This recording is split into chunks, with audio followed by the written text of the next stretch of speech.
information tonight on an 18-year-old unsolved homicide in Virginia. Alicia Reynolds was found murdered in rural Culpeper as police were investigating a series of attempted abductions by a man known as the Route 29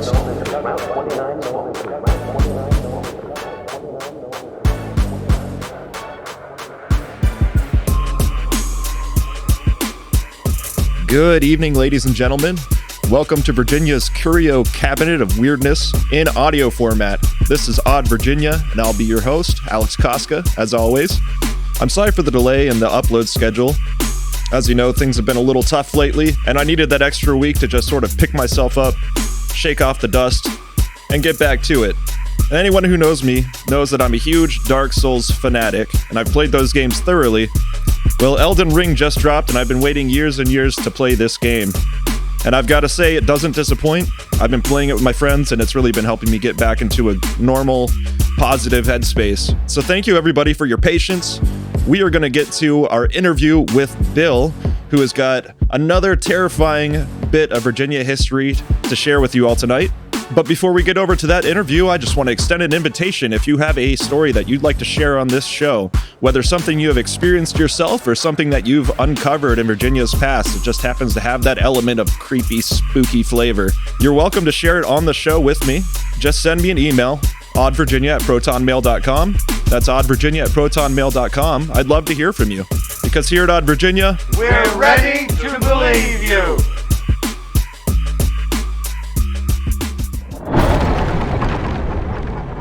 All right, so tonight on the show, I've got Bill in the studio with me, down here in the Odd Virginia studio for the first time. Bill, how you doing, man? Oh, dude, I'm doing amazing, brother. How are you doing this evening? I'm doing pretty well. After that dinner we just had, I couldn't be feeling any better. I was bummed after work, and I just needed something to chill out for a minute and do, and I think dinner was definitely the right choice. So thanks for coming along with me for that. And tonight we are going to be talking about some crazy stuff, but before we get into the crazy stuff, and boy am I excited about it, just a quick introduction of yourself if you'd like to.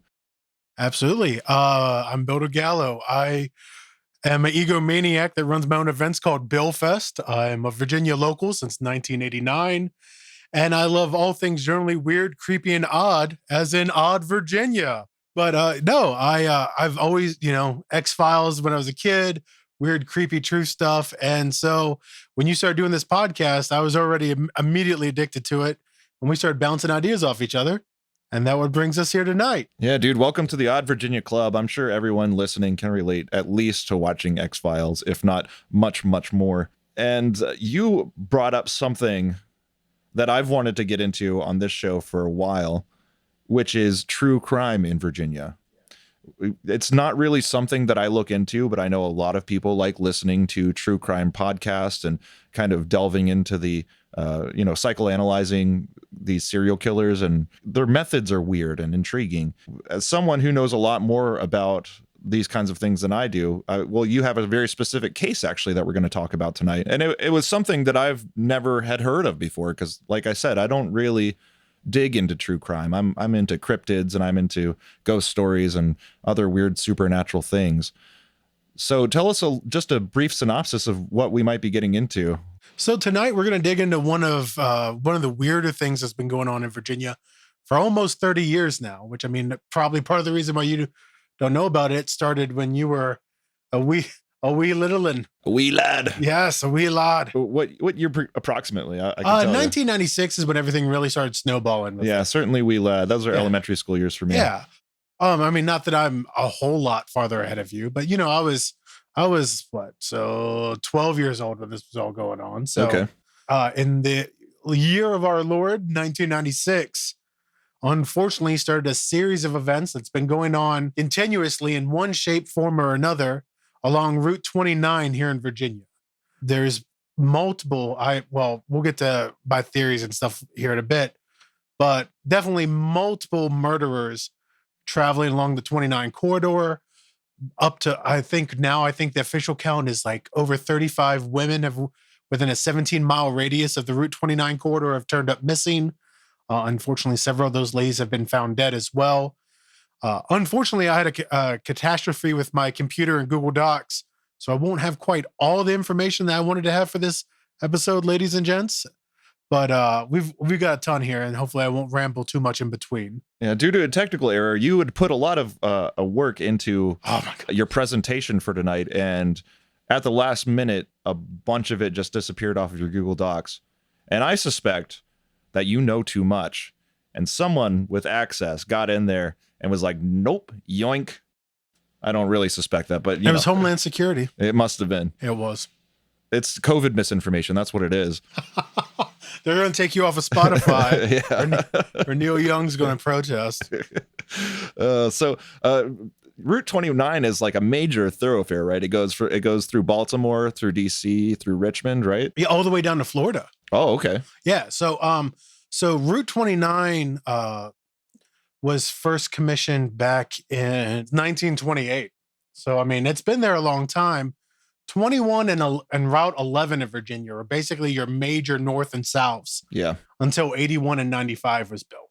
And it's had a storied past. I mean, there's a lot of theories of sex trafficking going on. 81 is a major corridor, unfortunately, for drugs. Yes. Particularly methamphetamines and heroin and opiates. So I mean, it's all bouncing around.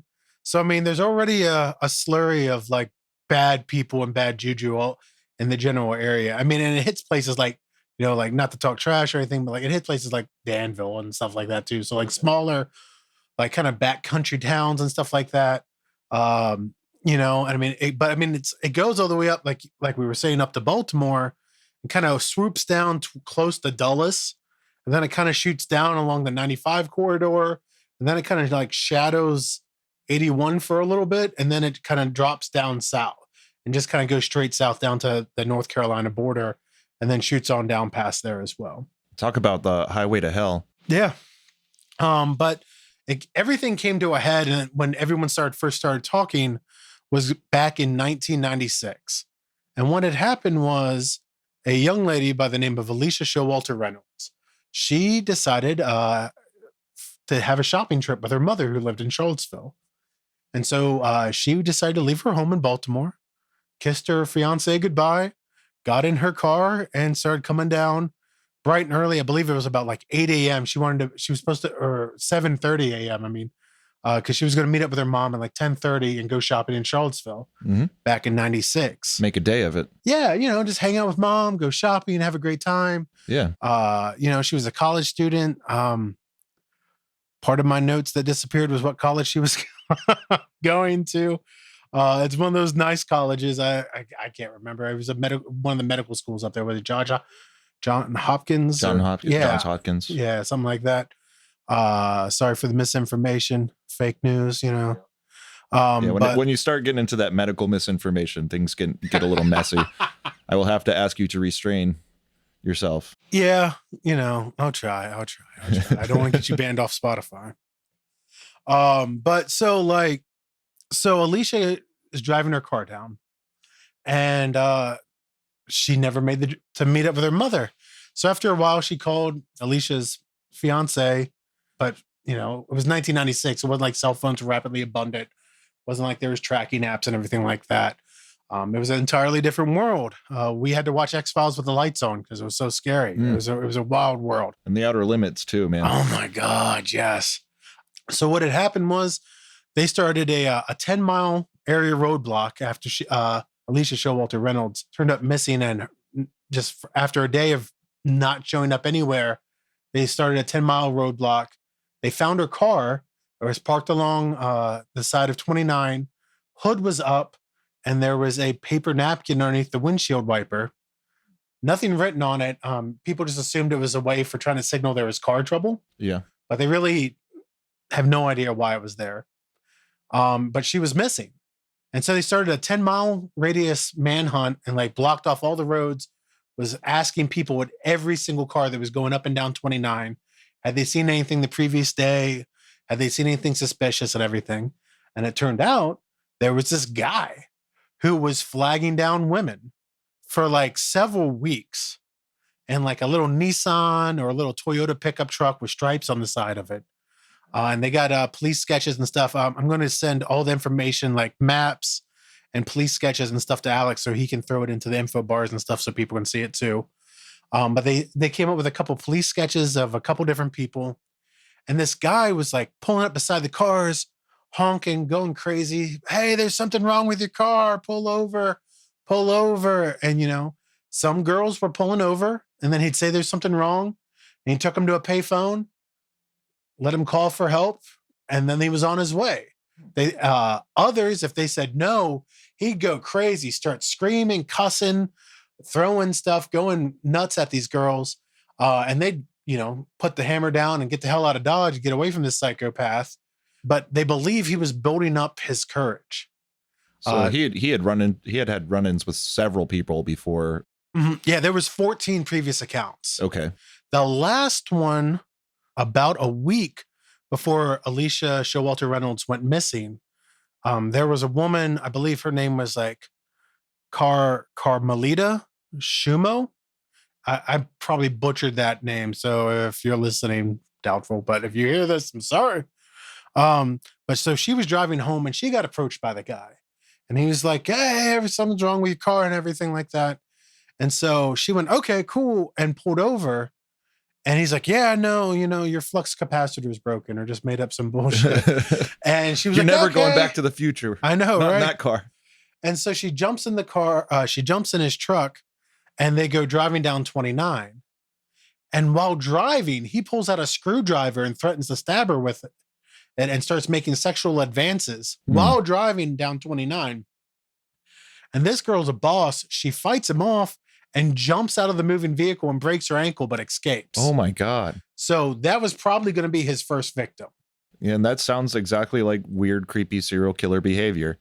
Sexual advances and threats on your life. Yes, exactly. So then there was a huge manhunt. People trying to find out what was going on, people trying to find out information about what was going on. They received some sketches, the tips about like the guy in like mid 30s, early 40s, kind of comb forward, comb over hair kind of cut style. Probably had like a 5 head with like hair combed forward. They try to hide it, pulling over all these people, but they just weren't having any luck. And this happened in March of 96. Unfortunately, in May of 1996, they found Alicia Reynolds' body. It was near the town of, I want to make sure I get this name right because it's weird. Lingnum. Yeah. So it's to the east of 29, about 17 miles away from Route 29. They found her body in a wooded area, and it was pretty rough. The family was happy and everything to a degree because now they at least had some closure on what was going on, but they wanted to find the guy that did it. Now, at this point, was the body too far gone to be able to determine a cause of death? No. With almost every other one of these cases, the police have been fairly open with what happened. But with Alicia Showalter Reynolds, they've actually kept the way she died private. They've kept a lot of the facts very private about this, so that their reasoning behind it, for as much of a word that you want to take them at their word, I guess is the best way of saying it, is to stop from like fake confessions. Okay. So the fact that she died is basically good enough for the public. Right. If it's not public knowledge, then there won't be any person coming forward claiming that, hey, it was me who did it. Here's what happened. Exactly. They don't have enough information to be able to pull that off. Yeah. Now, moving forward, also in May of 1996, we get Julianne Williams and Lolly Winans. They were a nice couple. They went out camping in George Washington National Forest. My kind of people. Yeah, they were probably squatching. You never know, bro. They had their dog with them and everything. Just a happy couple, just trying to enjoy the woods and enjoying life. Unfortunately, the park ranger came to told them they needed to renew their camping things. They went back to the station, renewed everything, hopped back in the truck, got dropped off at the parking area, and then they hiked back to their site. And that was unfortunately the last time they were seen again. Julianne was 24 and Lolly was 26. They were found at their campsite a few days later, and they were nude, bound hand and feet, and their throats were slit. Oh, that is brutal. Yeah, it was really, really rough scene. Weirdly enough, doesn't say anything about the dog one way or the other. Not that the humans aren't important, but I want to know what happened to the puppy. But like, so we've got three murders, bing bang boom, all within like 17 miles of 29, all happening. The bodies being found all the same month. Then we have Anne Carolyn McDaniel. So Anne was somewhat mentally handicapped. There was different terminologies used then, but trying to keep things a little bit more PC these days. Yeah. She's 20 years old, and she lived in a group home. Okay. She lived in the town of Orange, which is where the group home was, which isn't that far away from where Alicia Showalter Reynolds' body was found. She was known to hitchhike very often. They get everywhere because she didn't have a car because she was mentally handicapped, and so she didn't really have a job, was living in a group home, so it wasn't like money was abundant for everything. Sounds like an easy target. Right. And so September 18th, so just a few months after, 4 months after everything happened with these previous three girls or ladies, Anne was 20 and she was hitchhiking, and her body she just turned up missing. So they started looking for her and everything. On September 18th, her body was found within 10 miles of where Alicia Showalter Reynolds' body was found. It had been doused in gasoline and set on fire. Ooh. And so the only way they were able to identify her was by her dental record. Right. Yeah, it sounds like that was his way of disposing of the body. Unfortunately, I don't think you can burn bones quite that easily. No, the body was pretty intact. It had just been placed on fire. Then we get to December 1996 in Madison, Virginia, which is still within a 17 to 21 mile radius of Route 29. We have Marjorie Ellen Clatterbuck. She turned up missing, on December 10th, her Mercury tracer was found the day after she went missing along the side of 29. But no one ever found her body. No one knows what happened to her. There's not really a whole lot of information on it. There was easily 25 more ladies on here that were from the 90s to the 2000s that I unfortunately lost when my Google Docs just decided not to save although it auto saves and it was there. But there were some more ladies, so not trying to not shine light. That is a little suspect that you would have lost that Google Doc. I'm sorry that happened to you, man, but we can draw some through lines here already, I think. Similarities in cases where I do also have more cases. It just spring forwards to the 2000s. Right. The mid to early 2000s and going forward, things got a little weirder. We had two trans ladies attacked off of 29. We had Sage Smith. She was 19 and she was last seen in Charlottesville, November 20th in 2012, waiting for a date from an online meetup. And then she just disappeared and no one knew what happened. People had ideas, but there wasn't really any evidence or anything like that. But she just disappeared. And then they found her abandoned car the following August, very close to another one that I'm about to talk about, where Alexis Murphy, who is the next person I'm going to talk about, was found almost identically in the same spot along 29. So same meetup place? Yeah. Same, they almost met up at the exact same place. Their vehicles were found within a certain area of each other and everything like that. The other one is Alexis Murphy, who she was abducted August 3rd, 2013. She was 17 when she was leaving her home in Shipman, apparently heading to Lynchburg down 29. Okay. She was last seen on security footage at a gas station in Lovingston, Virginia, right off of 29. And her car was later found outside the theater off of 29 in Charlottesville. So see, Alexis' car was found in Charlottesville, and then Sage was trying to meet up with someone. No, and this is a year apart, obviously. But so Sage was trying to meet someone like by the theater in Charlottesville. Alexis's car was found within like a 1 mile block of the same theater a year later when she just turned up missing. Her remains were discovered on private property, unfortunately, on December 20th of 2020. So she was missing for 7 years. Jeez. Yeah. And they didn't even really fully identify her until February of 2021 because it had been 7 years. The body had been decayed so bad. They couldn't identify who she was. It's kind of that there's other names on the list, but by talking about Alexis and Sage, we kind of have to talk about one of the suspects at this point. Okay. His name is Randy Taylor. Randy was actually found guilty for first-degree murder in the commission of abduction with intent to defile with Murphy. And they're pretty sure that Randy Taylor was involved in the Sage Smith murder as well. The MOs are just so similar. They're both transgender girls. They both were traveling along 29.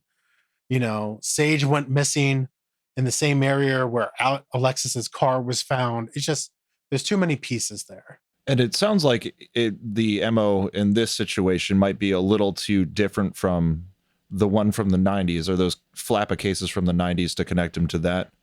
Do you think? To a degree. The one thing with Randy, though, I mean, it's a little bit of a jump. Randy was going after like the trans, lesbian, gay community. And I mean, Lolly and Julianne, they were a couple as well. It's a little bit of a distance, but I mean, we're not talking hours distance. We're talking like an hour drive, 45-minute drive. Something within reason. I mean, Lynchburg to Charlottesville, moving her car around and stuff like that. That's that drive anyway. So the difference of if Charlottesville's a centralized area, Culpeper and all that, Culpeper and Lingham, Livingston and Lynchburg. I mean, it's all kind of like the centralized area. And one more time, tell me again when he was charged. He was charged, and sorry, it's all right. I'm kind of throwing you off your course. No, so I mean, they just got all the DNA evidence last year. So I mean, this is all pretty current. And the reason I ask is because I'm trying to place where I would have been during some of this. And as you know, I was a DJ at a gay club, social club in Charlottesville. Oh, that's right. For 2 years. Yeah. That was, when would that have been? About 2015, 20 to 2017, something kind of like that. So a little bit after Alexis, a few years after Alexis went missing. Yeah. So my thought there is just that if he was preying on trans people or lesbians, that I could have even had a run-in with him myself.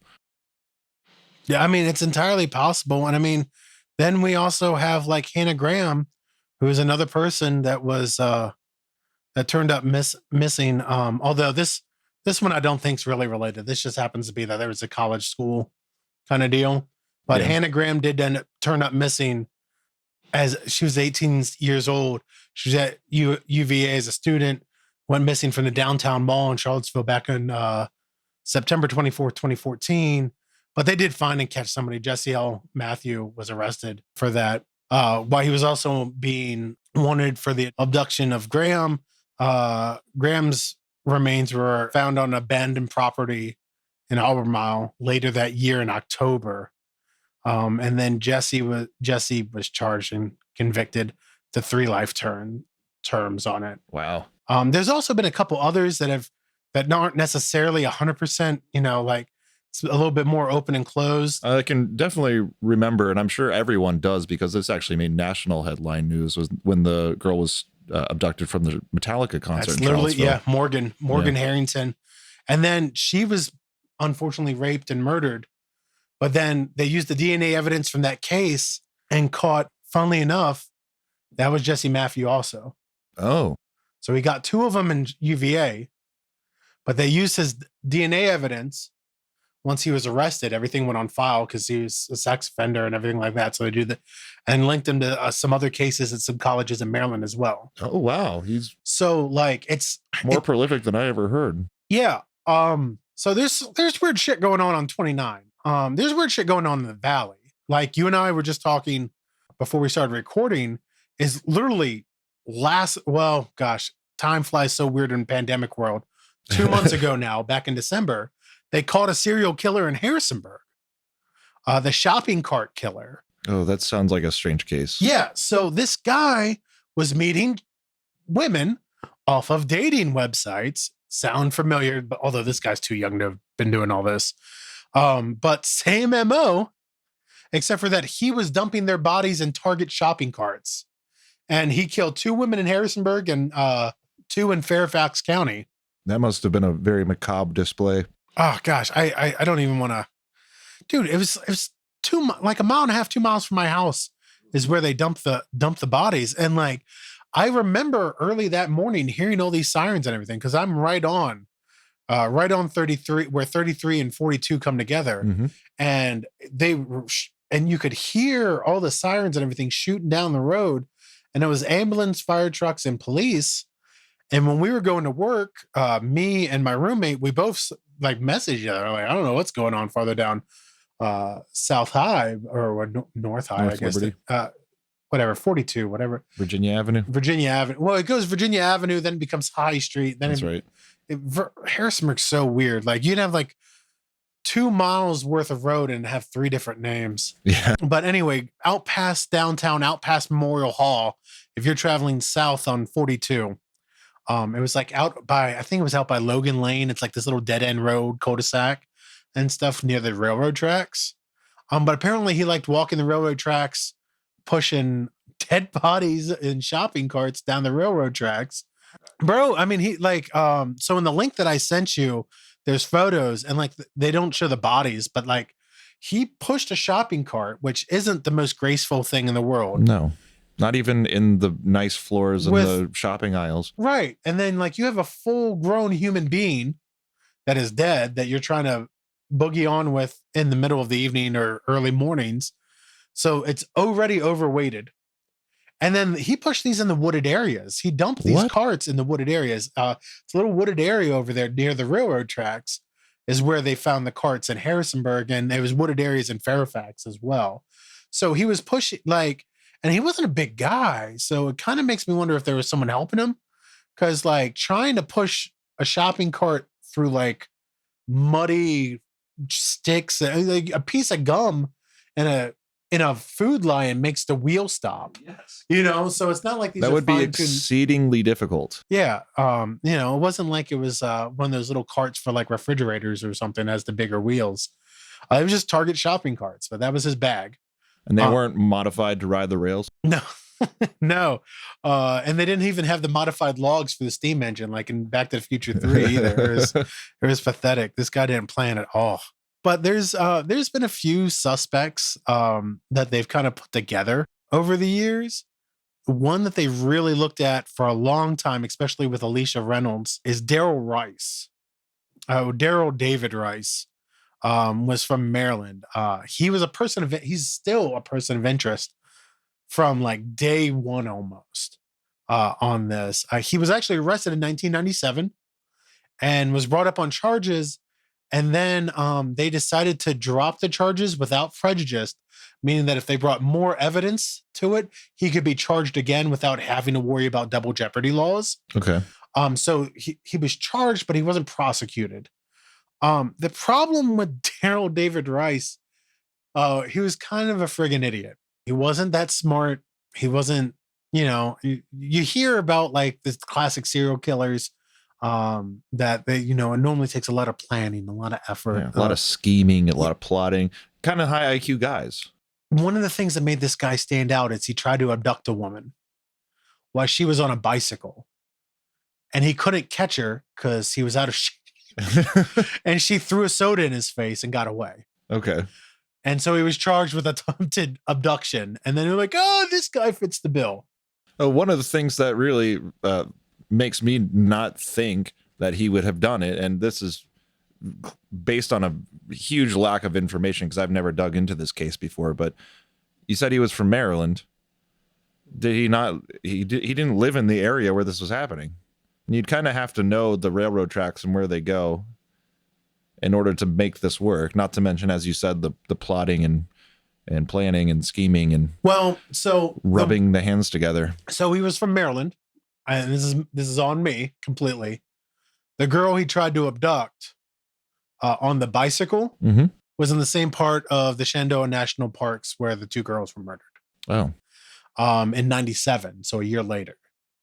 That's my bad for being bad storytelling and having everything jumbled up from having to recopy and paste everything. You're fired from being a podcast guest. I'm a bad man. Get out of my house. Yeah, I'm just a bad person. Yeah, well, we knew that from square one. No, this is true. We've known each other too long. I love you, Bill. I love you too, Alex. You're my boy, Blue. But so like I said, he was arrested in 97 for attempting to kidnap that woman on the bicycle in the national park. His father lived in the area. Okay. And his father owned a small pick-em-up truck, kind of similar to what the Route 29 Stalker would have been driving. A few of the problems are that he, like I said, he wasn't that smart. He was charged. He was brought up on charges for Alicia Reynolds. He was also brought up for Lolly's and Julie's murders. In 2002, he was brought up on it. And was he prosecuted for any of those? He was dropped in 2004 again due to lack of evidence. Okay. And he was released from prison after his attempted kidnapping time was over, because he was found guilty. Like he was dead to rights. They called. Yeah. Hey, you tried to kidnap this girl that was riding a bicycle. I don't know why. I mean, but you did it. I didn't do it. Well, what's that Coke stain on your shirt? Yeah, right. So it was a little weird. Now there's this guy here. He has the name of a serial killer, Richard Mark Edward Evanitz. Like if there was a serial killer name. Yeah, his name's too long. So to be trusted. He was never charged for any of these crimes, unlike David Darrell Rice. But he was charged for crimes that are very similar to these in North Central Virginia, going back to as far back as 1987. Wow. When he was in the Navy, he actually exposed himself to a 15-year-old girl in Florida when he was off base on leave or whatever, when he was in the Navy, and he pled a no contest and received a sentence of 3 years probation. And some people never give up. And then on September 9th in 1996, he abducted and murdered a 16-year-old girl out of Spotsylvania County, Virginia. So that timeline matches up with a big chunk of those. Her remains were found about a month later in a creek right off of Route 3. Alicia Reynolds was also found off of Route 3 through Langham and is part of Culpeper County in King George County. Oh, in King George County, he also abducted and murdered Kristen and Katie Lisk, who were sisters aged 15 and 12 from near Spotsylvania Courthouse on May 1st, 1997. They were found dead 5 days later in the South Ann River, which is near Old Ridge Road in Hanover County. Man, this guy is sick. And I think this is why I don't look into much true crime stuff. This really, it rubs me the wrong way. We're not done. I know. Well, I'll stick it out. On June 24th, 2002, Elevitz abducted and raped another 15-year-old girl, Kara Robinson. This occurred, though, in Columbia, South Carolina. He had moved from Virginia at this point down to South Carolina. Given the previous victims, it's likely he probably would have killed her as well. Fortunately, she was able to escape when he was asleep that night, and she had identified him as her attacker. And then he fled to Florida, and he never faced charges because he killed himself. We're building up a very large pile of suspects here for the Route 29 case. So it gets weird. I don't think there's any one person. There's been theories that the Route 29 stalker were actually a couple. And that's what made women sometimes feel a little bit more at peace. From a couple of the interviews. You mean like a man and a woman? Yeah. There's also been theories that there's just a couple different guys going out and doing this. Because, I mean, it wasn't like Lolly and them were big girls or anything like that, but still trying to overpower 2 women and a dog. Mm-hmm. One guy, David Allen Rice, wasn't that big of a dude. It doesn't seem terribly likely. Yeah. So there's thoughts and everything like that. There's been thoughts that maybe, then there's, like I said, there's Randy Allen Taylor that got caught with his other 2 girls and that was charged with Murphy's murder. Oh, no, I didn't talk about Randy Allen Taylor yet. Oh, let's get into Randy Allen Taylor. Okay. So Randy Allen Taylor, I don't have a ton on because that was one of the ones that went missing. But so that was the ones with the 2 trans girls that went missing in Charlottesville back in 2012 and 2013. Randy Allen Taylor was the one that was charged with abduction of those 2. They've been known to talk to each other several times on the phone the night of their of the disappearances. Murphy and him, I mean. And then a lot of people were like, this guy's kind of weird. This guy's trying to scoop up people and everything like that. And so a lot of people kind of suggested that Taylor was the person that did the Route 29 stalking, but he might have done some of it, but he could not have been the one that did Alicia Showalter Reynolds because he was already in prison. Okay. When she was murdered. So he has a very, very solid alibi for that one. For Reynolds, but he was found guilty for Murphy and the other girl. Well, then it would have to be the case that this is multiple people doing this. Yeah. We're also, I made up a couple little maps here using the power of the Googlies. Looking through my googly eyes. Yes. Showing the path from Baltimore, where Alicia started, to Charlottesville, where she was going. But then also showing on the map where her vehicle was found. And then also showing on the map with, so a blue star is Baltimore. Red star is Culpeper, where her vehicle was found and stopped due to mechanical quote unquote problems. Yellow star is Charlottesville, where she was heading. And then green star is where they were in the Shenandoah National Park, in between Charlottesville and Harrisonburg. Okay. Off of 33, that section of the parks. But still, like I said, within a hop, skip, and a jump. The second map is kind of more about the bodies and everything. There's a purple star on the map where Alicia's body was found. There's a red star where her car was found. Green star zoomed in a lot more onto where the girls that were camping were found. Now, here comes where stuff gets really weird. Oh, it hasn't gotten really weird yet? It gets weirder. So once again, just to refresh everyone, because we have kind of hopped around the timeline a little bit, we're going to circle on back to good old Lignum in the 90s. So to refresh, May 7th, 1996, unfortunately, Alicia's remains were found in Lignum, Virginia. It's a town that had been like a logging area, kind of. There wasn't a whole lot going on there. It's right off of State Route 3, which is some little side road, about like 17 to 20 miles off of 29. The man that they feel like did this would have been described 35 to 40 years old. So in 96, that means a birth date of around 1956 to 1961. He was about 5'10" to 6 foot tall. Said to have had reddish brown hair, medium build, not big guy or anything like that. And told some people that his name was Larry Breeden, is the name that he used as his like stage name. Okay. There's actually a good number of Breedens in the Elkton area. Oh, this whole area. Yeah. Even back where my family is in West Virginia, there's a ton of Breedens back there as well. Because all they do is just tons of breeding. Yeah, I know, right? So now we're going to move to, in the space of 4 months, 3 women were found dead in the area of Lignum. Okay, so we have Alicia Reynolds. Alicia Showalter Reynolds' remains were discovered near the child help home in Lingnum. That's also the same home where Anne Carolyn McDaniel, the girl that was in the group home that had some developmental issues mentally, lived, like within like a mile of where she lived.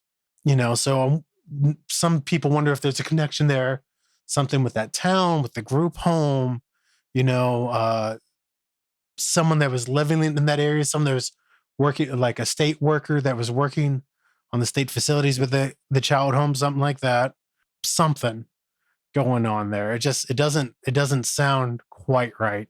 Sure, but also just as a rampant hitchhiker, she could run into just about any kind of weirdo. Yeah, it's true. And here's what made people think that they never really caught the guy.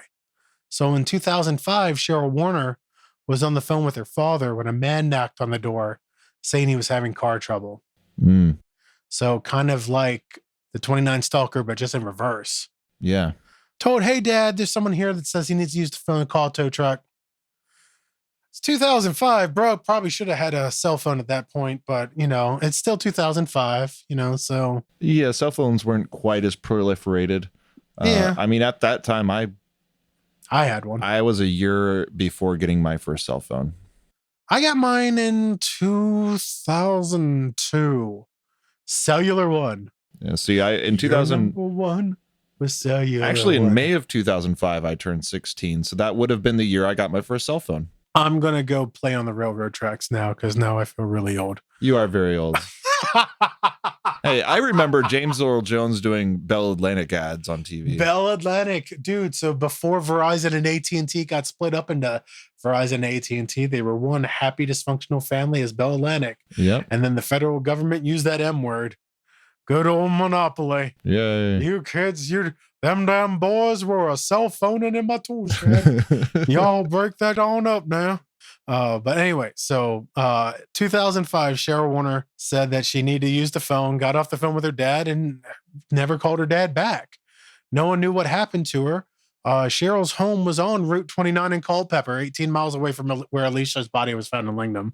Cheryl's father called the police when she didn't call back, and law enforcement arrived at the home to find it ablazing on fire. Unfortunately, Cheryl was found hanging in the basement and had been shot. Also, so here's where it all comes full circle, okay? Okay. Alicia Reynolds and all these other women. Hey, there's car problem going on. Car problem, trickle truck. Girls don't know cars, yada, yada, yada. Evil serial killer, not my views. Don't yell at me, ladies. But, whatever. Girls don't know cars. There's a problem with your car. It's the thing with the doodad and the ziggity bopper. Let me help you out. Hey, my car broke down. Can I use your phone? Anne Carolyn's was picked up, presumably hitchhiking. Her body was set on fire after being molested and murdered. Cheryl Warner got like all three. My car's broke down.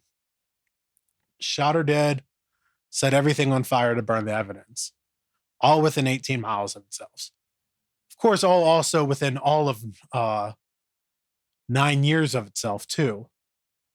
But, someone that was 35, that just makes them 45. Someone that's just 40, 50, like 50 is like the new 30 nowadays with all the drugs and everything they have. Oh, yes. So, I mean, Cheryl's home is like right by where they found Alicia's car abandoned, too. So, it's all one big crazy circle that just has a question mark on it. There's been all kinds of other victims too. I mean, Rebecca Ellen Branscombe was up by North 29, up by Bristol. She was last seen on 11/26 of 2021. So this is just November. She was at the Days Inn on Salem Drive in Bristol, and she's on a bunch of special medications and stuff like that, and just disappeared. There was Alicia Avalon in 2009 in December.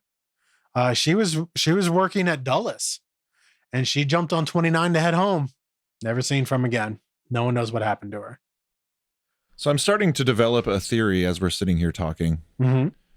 And what I think it might be is that driving along Route 29 the traffic is so bad and it's so boring sitting in your car that some people just revert to exciting themselves by killing people. Well, 29 is not that exciting of a road, so that could be a very solid. I think it is. Like they're driven to Charlottesville and murder by Lynchburg. boredom. Yeah, I mean, you got Charlottesville, you got Lynchburg, and you got like Bristol. Yeah.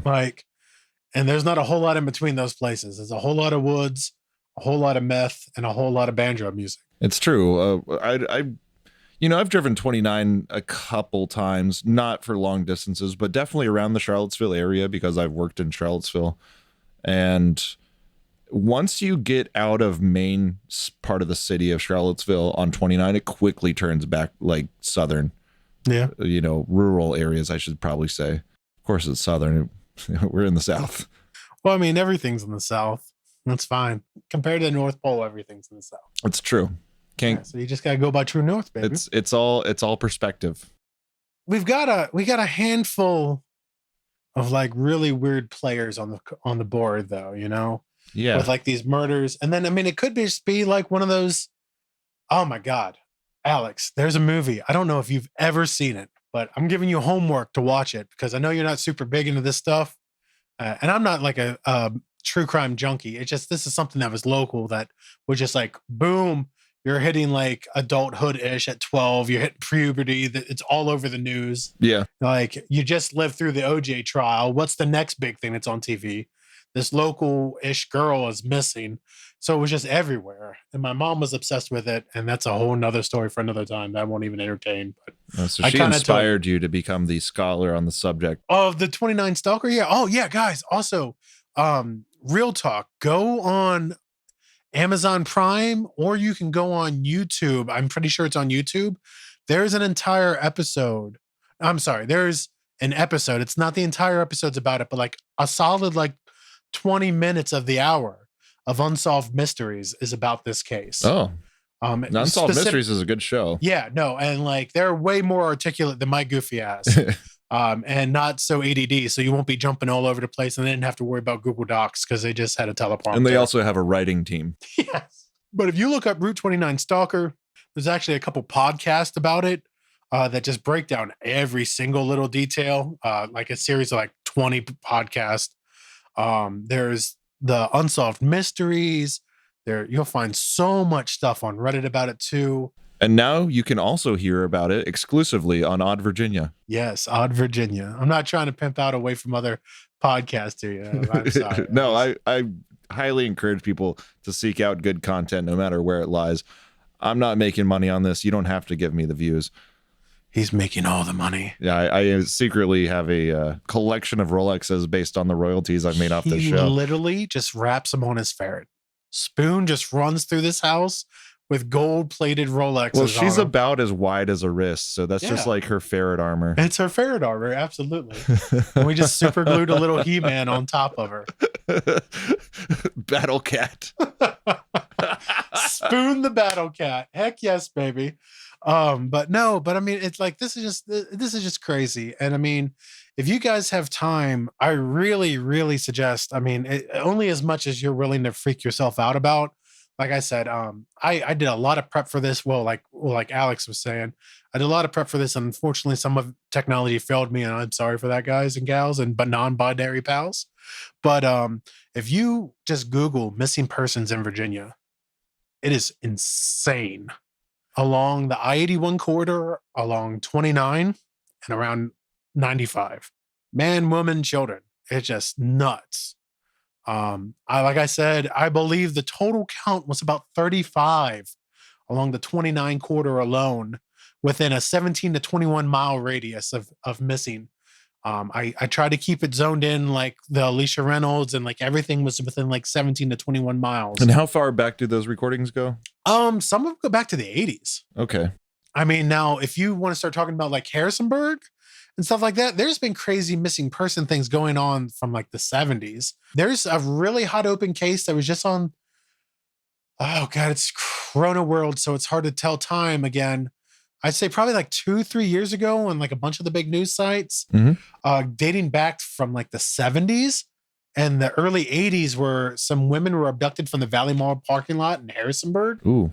Some gas stations in Harrisonburg. A couple really old missing person cases here in Stanton. Like if you're going just up and down 81, it gets almost as creepy, but not as well televised as Alicia Reynolds. It's hard to believe that you could even get away with that at the Valley Mall or at a gas station. In the 80s, though, like it was, there wasn't. Well, in the power 80s, malls were hopping. There would have been witnesses everywhere. Well, not at night and stuff like that. She worked at the mall. Okay. She was walking to her car and got scooped up when she was walking to her car. Yeah, so malls were definitely the thing to be at and everything like that. But I mean, like if you go up and down north-south 81, you go up and down north-south 29, you go up and down north-south 95 from like the 70s forward, there's a scarily amount of people. I just was pulling the people along 29 within, like I said, within 17 to 21 miles, and that were women, because that was like the MO. That being said, there's been men that have been, there's a lot of men missing. A lot of men missing around Norfolk, weirdly enough. But there's a huge list of missing people just for the state of Virginia. And so everyone. Right, but concentrating on just that area sort of cuts out a lot of that static. Yeah. And gets more to the focus of what or who the 29 stalker or 29 serial killer might be. If it is just one person or multiple, it really narrows down. Yeah. And like, there's all kinds of crazy theories out there. You get your 80s, early 90s Satanist theory.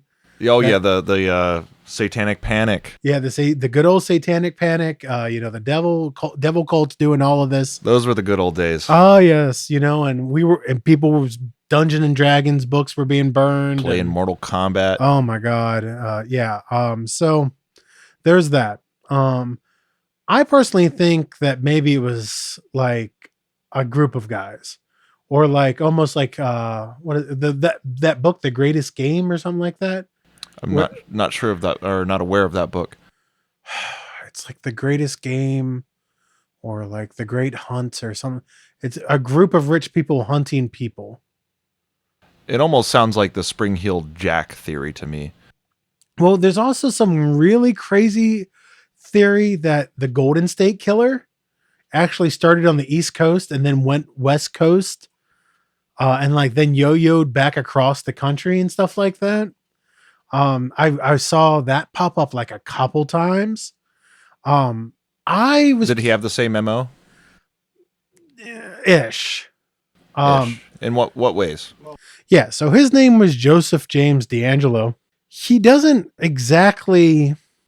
There's no way it was him, in my opinion.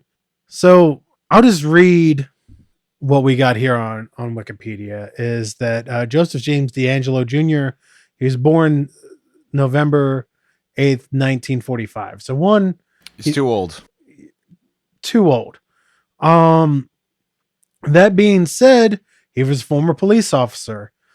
He committed at least 13 murders, 50 rapes, and 120 burglaries across California between 1974 and 1986. My God, what a resume. He was also known as the East Area Rapist. He was also known as the Night Stalker, and then the original Night Stalker, because then there was Richard Ramirez that was also being known as the Night Stalker later on. During decades-long investigations, several suspects were sought out and then were cleared through DNA evidence because none of them were him. But in 2001, he was found guilty. DNA evidence proved it was him. All right, just for public record, I do not think serial killers are cool, but the Night Stalker is a sick nickname. It is. It's crazy. So, I mean, he was on a crime spree from 74 to 86 in California.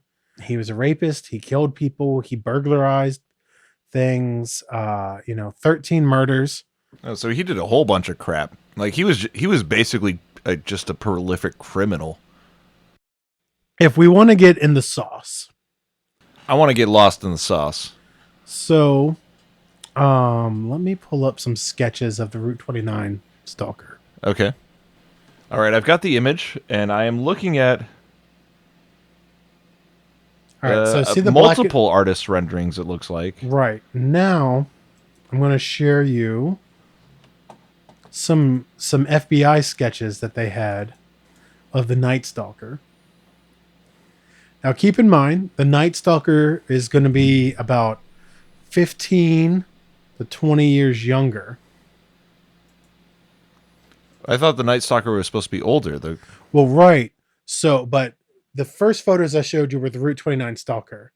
So that's 20 years after the Night Stalker.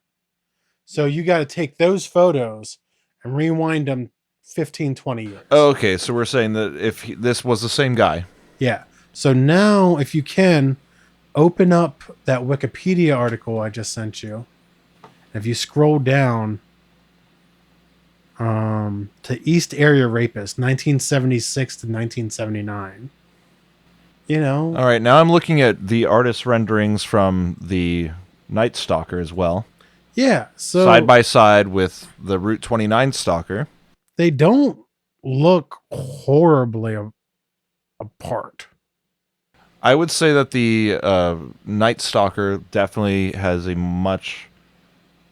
Based on artist renderings, mind you, the Night Stalker has a much more youthful and handsome visage. All right, but here, But this is also suspecting that these are the same guys. This is 20 years prior. All right. So take a look at the Night Stalker. Those three that are at the top there on your right-hand side. See that middle one? Yes. All right. Now look at the Route 29 Stalker, the far right one. On the bottom? No, the Route 29. See the three faces at the top? Oh, yeah, that is a striking semblance. Yeah, dude. The eyes look a good bit different, but this is also somebody drawing based on witness testimony. It gets weirder. So there's plenty of room for error. Route 29 Stalker, middle photo. Right? The one that looks beat up. Yeah, the one that looks kind of beat up and with like the weird hair brushing over to the left. Night Stalker, far right. Face isn't as pudgy, hair combed over the exact same way. Same dip in the hair on the upper right-hand temple. I wouldn't say that's exact. It's close. You're talking 20 years of fat and beat upness. I'd say the nose is actually very similar between those two. Yeah, and the mouth too. And the hairline. The hairline on the 29 Stalker is receded about 3 inches higher than what he's got 5 head at that point, but he's also 20 years older. Yeah, I'd say there is a semblance. There's a resemblance. Right, and that doesn't really confirm anything. No, not at all. Not at all. But here now on your 29 Stalker, right where your mouse was, the bottom left-hand corner photo, the drawing that's in color, that's in theory Larry Breeden. Okay. That looks a lot like the Night Stalker on the far right photo, 25 years older. I do want to say though that picture that you're saying is supposedly Larry Breeden, it does look very different from a lot of the other photos in both of these articles. Yeah. Yeah. I get it, dude. But he sure as hell looks a lot more like those old, like the drawings of the Night Stalker. At this point, the East Area Rapist, then he looks like Randy Taylor or David Allen. But okay. And if anyone's trying to follow along, once again, I will post these links in the show notes for the episode, just so you can take a look at all the images and see if you can draw your own connections. Now, one last crazy theory. And It's one that I had all this cool. This is the one that I was really upset that I lost all the information for. And it's something that me and Alex are going to run down the road at some point and give a more detailed history on. Is that there has been rumors and stuff like that because of its closeness to Route 29 and its long-dated history, and now just recently becoming famous because of Tiger King, Some of these could be related to Yogaville here in Virginia. Yeah, and I told you when you mentioned that to me earlier today or yesterday, I don't remember which, I was like, I've never heard of Yogaville before. But then you started showing me pictures and stuff, and I was like, oh, no, I've definitely heard of this place. Yeah, so for people that don't know what Yogaville is it is in Buckingham County, Virginia, which is about 20 to 21 miles away from Route 29, depending on which way you're driving, or a little bit less the way the crow flies. Crow flows. I'll go whichever way the crow flows. Yeah, brah. Flowing with the crow. This is a very interesting place in the state of Virginia.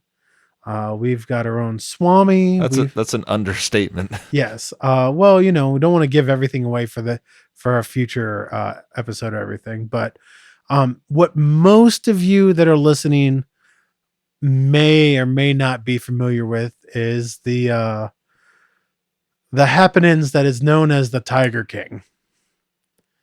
And what Yogaville, one of its more famous things, is that's where Doc Atnell got really his start in being crazy as shit. Yeah, well, I'm sure a place like this would turn you crazy. Well, he was crazy before he got there. He was like a failed magician that was obsessed with like hot chicks and cats. And now he's a successful magician. Yeah, that's obsessed with hot chicks and cats. So you guys can watch the Tiger King documentary and get a lot of information from it about Yogaville. And then we're 100% going to do one, and maybe even a little field trip down there too, is the game plan. But the cliff notes is that Doc Atnell in like the late 70s, early 80s joined up to Yogaville and like had direct teachings from the Swami, whatever the guy's name is. I'll be more prepared for the actual Yogaville episode, but it's a really complicated name that I can't say. Swami Yo Mommy. Yeah, Swami Yo Mommy. The unfortunate side of these things is that Doc Atnell is very well documented.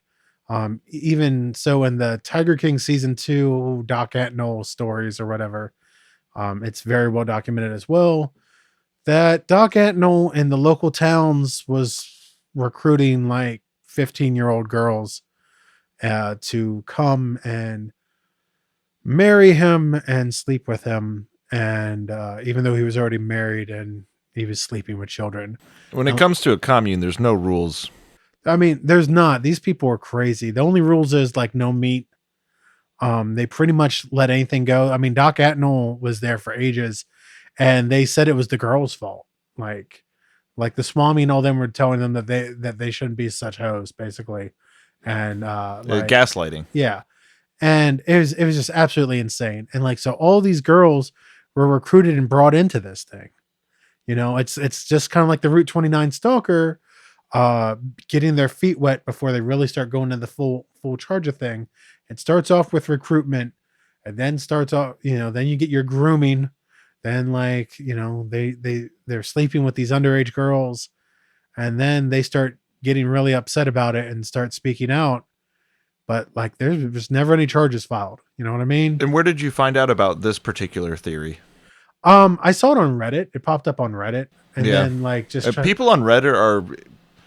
When I get on Reddit, there's a bunch of idiots posting all day and night, but it seems like there are certain communities on Reddit where there happen to be particular individuals who are just like professional investigators for absolutely no money, no monetary conversation. They're all in the unsolved mysteries section. That must be it. Dude, it's insane. Now, this theory wasn't in unsolved mysteries.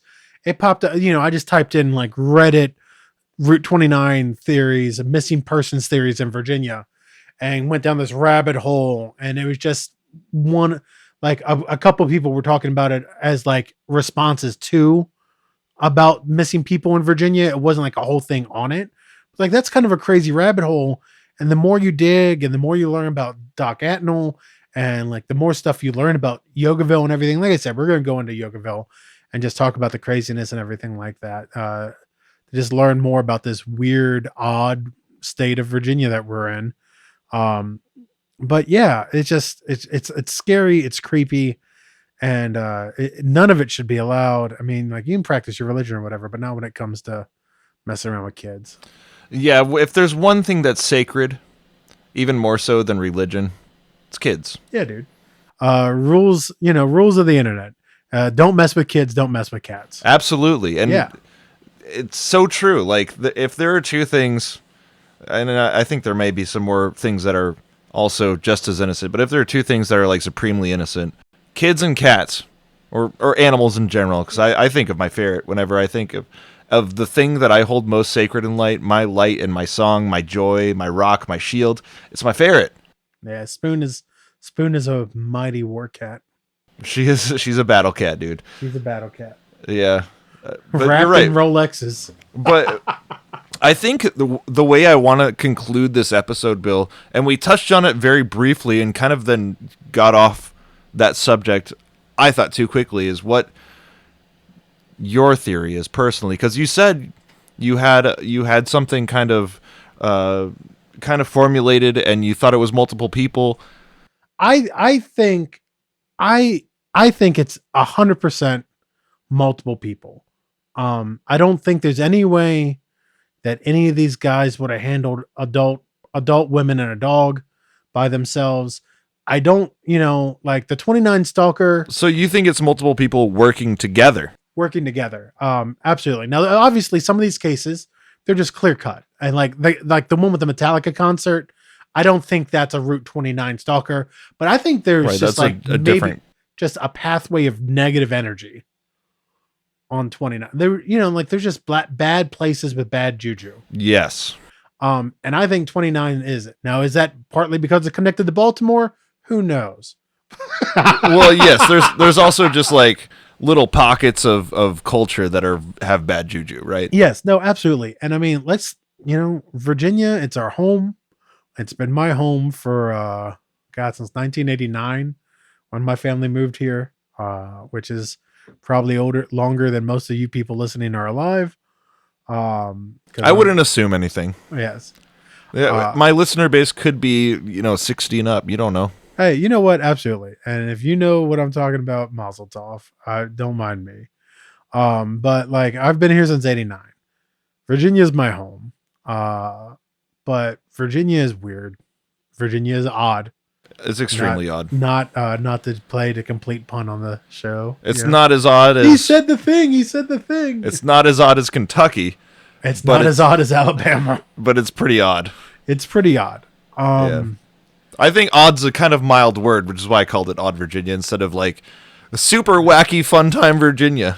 WTF Virginia. Yeah. But we've got our little pockets in between our big suburbs where just crazy stuff happens. And like, I get it. I get some of the jokes people throw at us and stuff like that, because God knows we've seen it. No, West Virginia gets all that flack. Dude, man, don't even get me started about West Virginia. I got 250 acres back there of family property. I've been going back to West Virginia, gets so much flack, and a lot of it's not warranted. Well, personally, I love West Virginia for two reasons.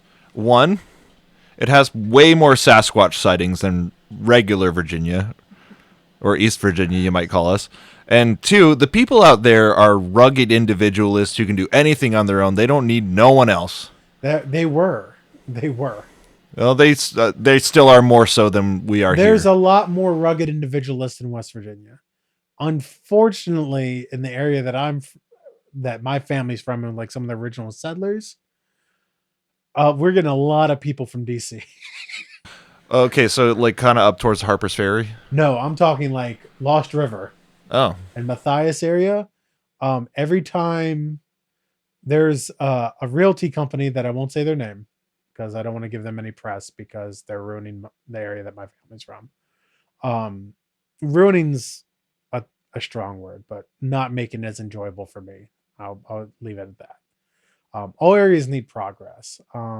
Sure. Lost River, West Virginia doesn't need a hot yoga studio. No. But there is one. There's a realty group that are a couple of guys that originally came down from Georgetown and bought up some property as some elderly people unfortunately passed away due to some unforeseen events, due to old age and stuff like that.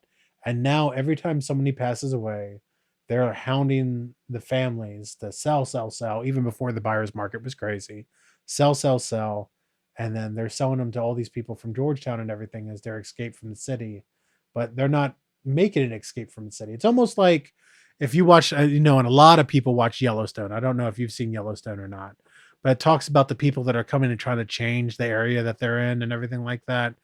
And like the town has got like 15 different places for coffee. Like I just want a friggin' cup of coffee. I don't need to have it pour dripped over like this and sit for 15 minutes. It's stuff like that. And it's just slowly growing up more and more. And like, all towns grow up. Like Broadway, yes.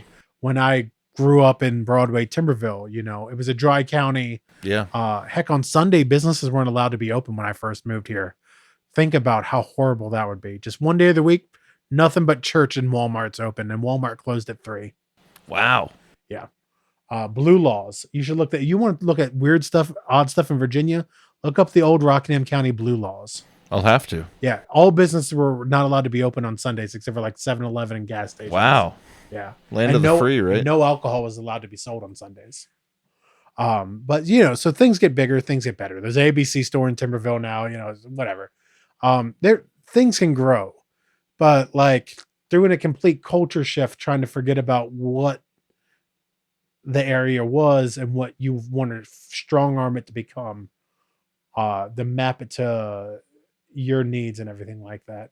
Sure. Could West Virginia sometimes be a little bit more liberal than it is? God, yes. Oh yeah. But like if you forget where you come from, you'll never get where you're going, kind of deal. That's right. We've been very fortunate with like Lost River State Park.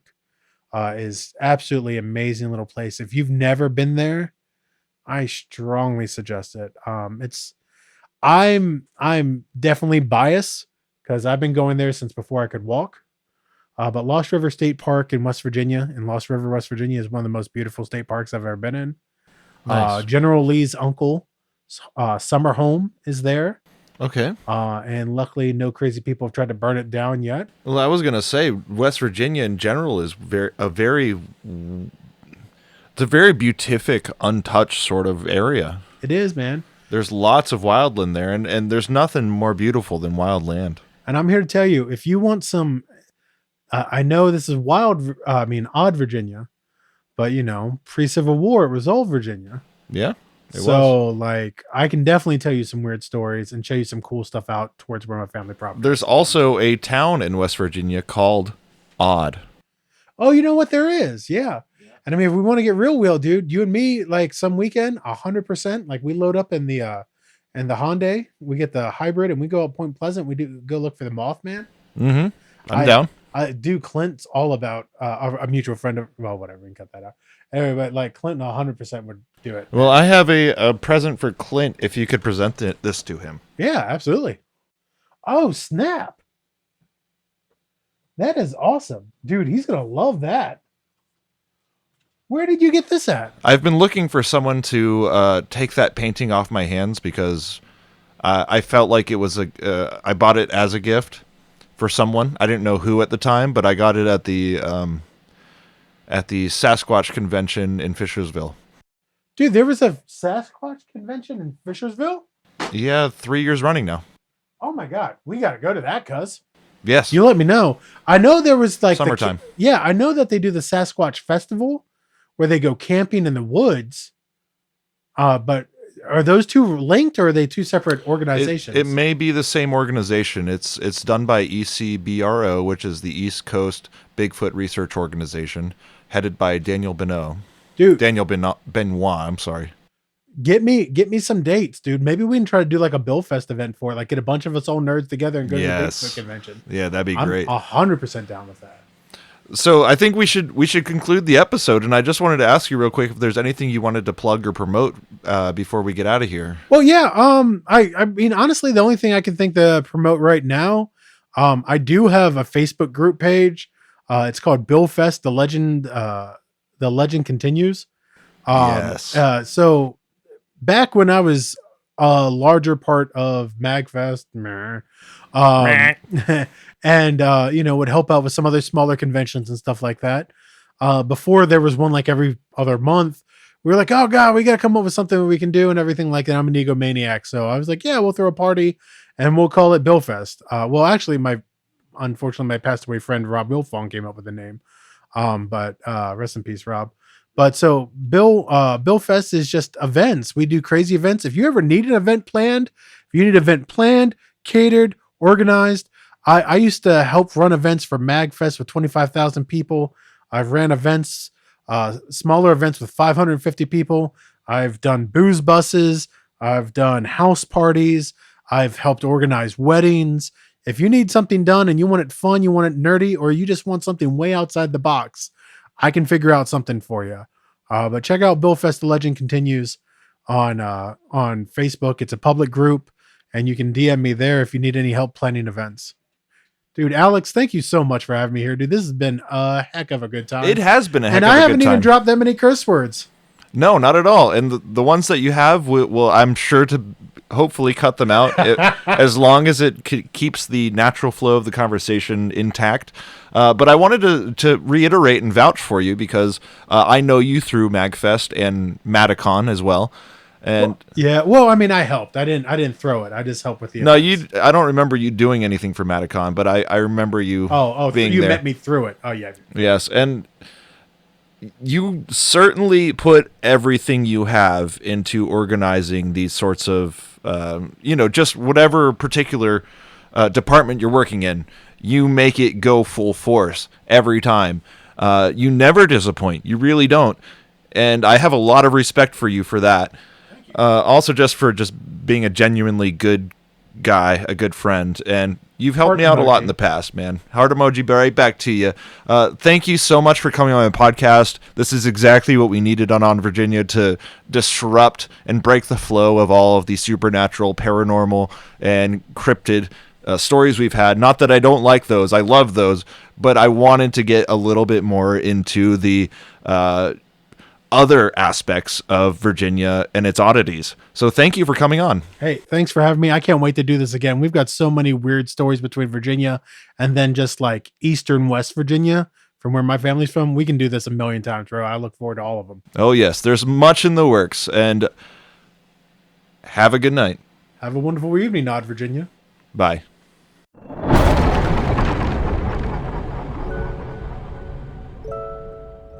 Boy, that was some really dark content. Bill and I were able to crack jokes throughout that whole interview process. And that wasn't to disrespect the families of the victims or the victims themselves. I know they're still feeling the pain of their losses, as all these events were pretty recent. We were joking more as just to add levity to the really heavy material we were going over. Our hearts go out to the victims and their families. I hope that the wounds may be able to heal over time. But yeah, thank you guys for being patient as I've taken a little extra time to myself to get this episode together and ready for y'all. And we should be back on schedule here soon. But thank you everyone for tuning in, and thank you again, Bill, for preparing that presentation. It's really a shame that so much of it was lost due to a technical error. But all of the relevant links that we mentioned are going to be posted in the show notes for this episode, so just check down below. And that's it, everyone. Have a good night.